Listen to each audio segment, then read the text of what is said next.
24, je vais aller rapidement parce qu'on est limité par le temps. Au verset 24, il est dit, il s'écria, Père Abraham, aie pitié de moi et envoie Lazare pour qu'il trempe le bout de son doigt dans l'eau et me rafraîchisse la langue, car je souffre cruellement dans cette flamme. Il souffre cruellement dans cette flamme. Toutes les personnes qui ont expérimenté cela disent la même chose, qu'on ne souhaiterait même pas à son pire ennemi de vivre ce qui se passe en celui-là.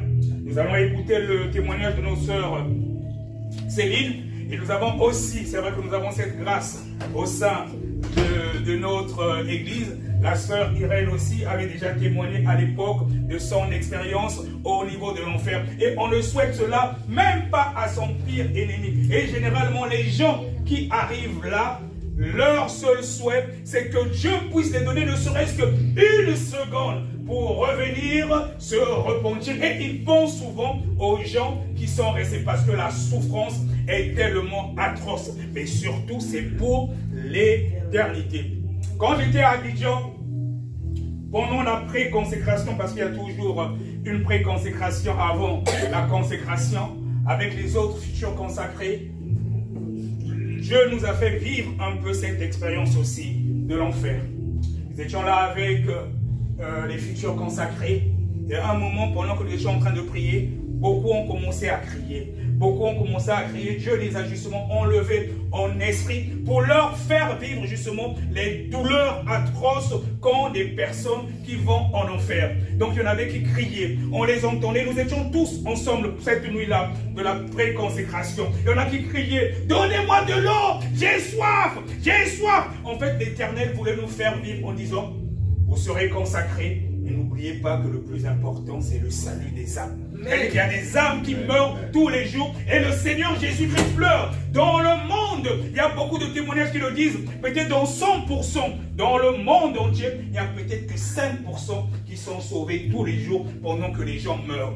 Les gens croient maintenant, aujourd'hui, de nos jours, les gens pensent qu'on va tout simplement aller à l'église comme si on partait à un rendez-vous, rencontrer les gens. Les gens oublient le plus important, notre âme, le salut de notre âme. Et il y a beaucoup de pasteurs qui ne prêchent pas la sanctification parce qu'ils se disent que s'ils prêchent la sanctification, les âmes vont fuir l'église. Et ce qui leur intéresse, c'est les dîmes. Alors que ce n'est pas ça le plus important. Le Seigneur Jésus qui nous a appelés pour sauver les âmes. Et c'est le rôle de tout véritable chrétien. Et on ne souhaite cela même pas à son pire ennemi, toutes les personnes qui ont vécu cette expérience. Donc là, le riche disait qu'il était en train tellement de souffrir, il demandait qu'on puisse même le rafraîchir la langue avec un peu d'eau. Il dit même le bout de son doigt dans l'eau. Au verset 27, le riche dit, je vais aller vite, je te prie donc, Père Abraham, d'envoyer Lazare dans la maison de mon père, car j'ai 5 frères. C'est pour qu'il leur atteste ces choses, afin qu'ils ne viennent pas aussi dans ce lieu de tourment. Donc la plupart des gens qui se retrouvent dans ce lieu, ils pensent à ceux qui sont restés. Donc ils voient que c'est tellement douloureux, ils pensent à ceux qui sont restés. Et on se souvient encore lors du témoignage de notre sœur Irène, ce qu'elle a vécu, elle pensait à ceux qui sont restés. Et c'est souvent cela, les gens qui vont dans ce lieu, tellement c'est douloureux, ils ne souhaitent pas que les autres aussi arrivent. Et là au verset 29, Abraham répondit, ils ont Moïse et les prophètes, qu'ils les écoutent. Ils ont Moïse et les prophètes, qu'ils les écoutent.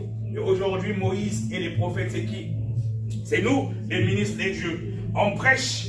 On parle sur l'enfer, on parle sur la sanctification, quand on dit aux gens de ne pas mettre tout ce qui est faux, de ne pas dénaturer la nature de tout ce que Dieu a créé, en disant, si tu fais les bébelles, tu rajoutes peut-être ta poitrine, tu transformes ce que Dieu a créé, le Seigneur Jésus qui est venu aujourd'hui, tu ne seras pas sauvé. On ne prêche pas la vérité dans nos églises et malheureusement, beaucoup vont en enfer à cause des pasteurs qui font maintenant des brebis, leurs brebis, oublions que les brebis appartiennent à Dieu. Il faut prêcher la vérité. Même s'il reste un seul fidèle à l'église, au moins je suis sûr qu'il sera sauvé. C'est important. Personne n'aimerait se retrouver dans ce cas-là. C'est tellement douloureux, bien-aimé. Et là, au verset 30, il est dit, et il dit non, ça c'est Abraham qui dit, non, non, non. Et il dit, non, Père Abraham. Non, c'est plutôt le riche. Et il dit, non, Père Abraham. Mais si quelqu'un des morts va vers eux, ils se repentiront. Donc c'est Abraham qui disait, voilà, c'est Abraham qui disait, ils ont Moïse et les prophètes, qu'ils les écoutent. Et l'homme riche, il dit, non, Père Abraham, mais si quelqu'un des morts va vers eux, ils se repentiront. Et j'aime bien le verset 31, c'est ce que nous assistons de nos jours. Abraham lui dit, s'ils n'écoutent pas Moïse et les prophètes, ils ne se laisseront pas persuader quand même quelqu'un des morts ressusciterait. C'est le cas. Amen. Il y a des personnes qui sont ressuscitées, qui ont eu à expérimenter cela. Ils témoignent, les gens croient toujours que ce sont des fables. On a beaucoup de témoignages en même temps au niveau de la mission armée de prière, des anciens sorciers, des anciens satanistes, des gens aussi qui ont vécu cette expérience. Quand ils témoignent, les gens croient toujours que ce sont les fables. Donc ce n'est pas nouveau. La Bible, en fait, c'est la parole de Dieu, c'est la vérité. Ce qui est prédit là, ce qui est dit là, c'est ce que nous vivons déjà de nos jours. Des fois, il y en a qui cherchent des prophéties. Toute la prophétie est déjà dans la Bible.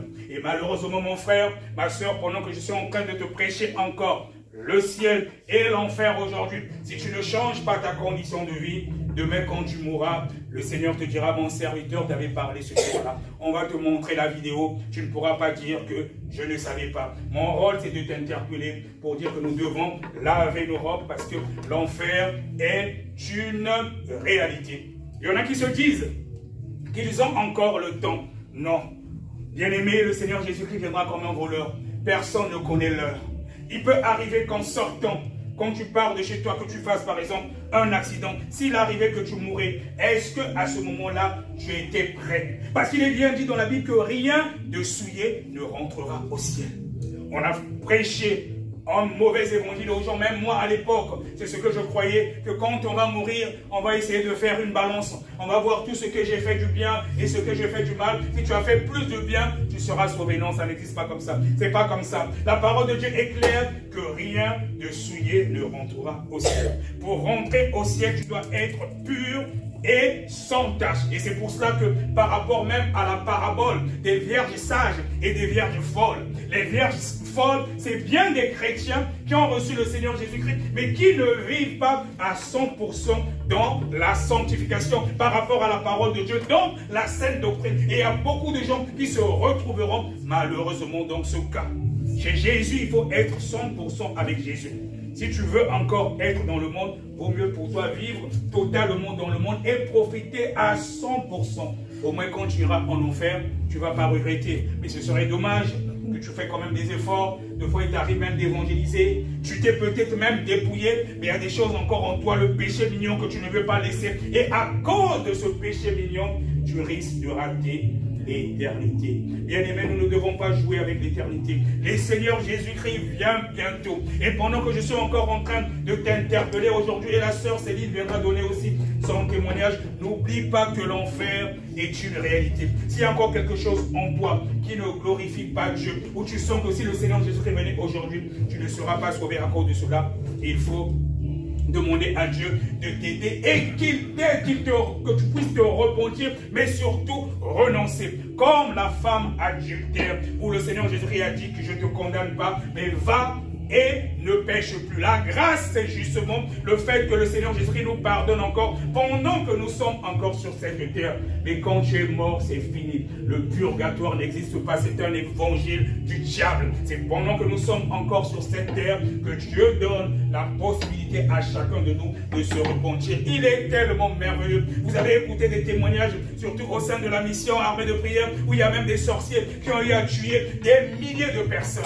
Mais Dieu est tellement amour. Même les sorciers, ce sont des enfants de Dieu à la base. Mais c'est le diable qui a envoyé des démons qui habitent en eux. Ils font du mal. C'est pour ça qu'il ne faut pas détester les sorciers. Il faut plutôt les aimer, leur transmettre justement l'amour. Ce qu'ils font pour nombre, ce n'est pas eux. Et de plus en plus, le diable commence depuis le bas âge. Il commence depuis nos enfants. Et c'est pour ça que vous entendez beaucoup de témoignages à un certain moment, comme je sais que ce n'est pas eux-mêmes qui ont choisi cela, et c'est pour ça que vous entendez des sorciers qui sont délivrés, et Dieu est en train de faire cela pour montrer aux gens que Nous sommes pratiquement au temps de la fin. Il veut sauver tout le monde. Et c'est pour ça que vous entendez de plus en plus des témoignages. Tel ancien sataniste a été délivré. Tel ancien sorcier a été délivré. Dieu est tellement amour. Il veut que nous soyons tous sauvés. Je ne vais pas abuser du temps, vu qu'on a très peu de temps. Je vais laisser notre sœur.